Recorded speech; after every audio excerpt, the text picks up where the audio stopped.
Good Sunday morning. Hope you're having a wonderful start to this special worship day, which is absolutely every day. We are in the series of 17s since today is November 17th. And one of the chapters that we went over was Psalms 107. And that starts with verse 7. It says, "And he led them forth by the right way, that they might go to a city of habitation." This is referencing the book that we're in, Ezra. And this is from the 8th chapter, which was last night, the 21st verse, where it says, "Then Ezra proclaimed a fast there at the river of Ahava, that we might afflict." Afflict, like I said, is to cause pain or misery, something that you subtract from your life. Food, it could be a total fast or partial, but just know that there should be some type of suffering of the flesh. And he did this before his God, our God, to seek. The purpose was to seek of the Lord a right way, and for our family, and for our little ones, and for our substance. Because as a quick review, the Israelites were leaving captivity from Babylon and going back to Jerusalem to fill the temple and the house of God with the vessels, gold and silver and riches. And like I said, there were thieves along the journey, the path, and they wanted protection. They wanted to hear the voice of the Lord while they were traveling, and we want to be able to discern his leading and guiding. And Isaiah says, "There shall be a voice behind you, which will tell you this way to go, right or left." And it's for direction.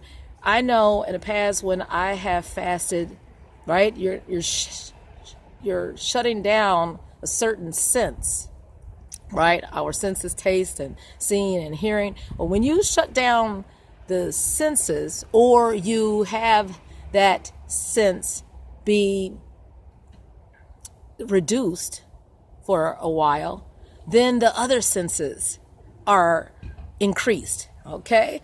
Why do you think Ray Charles and Stevie Wonder were phenomenal musicians? Because their hearing was heightened. And I think about a professor from Ohio, Dr. John Smith, where he couldn't see, but his hearing, he didn't know that I came in a basement. I came through the door, but he heard, and I didn't say a word.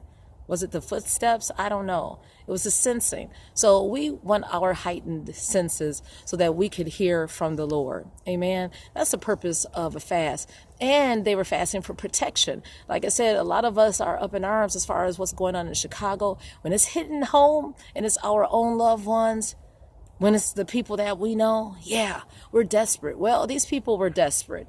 And Ezra called a fast. Well, the next chapter in verse 9 talks about how the people some of them were making bad choices. They were mingling themselves with iniquity and transgression and abominations, things that displeased the Lord.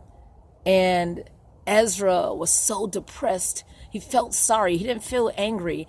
And he just why? Started plucking, hairs out of his beard. He was astonished. That means he was just greatly bereaved.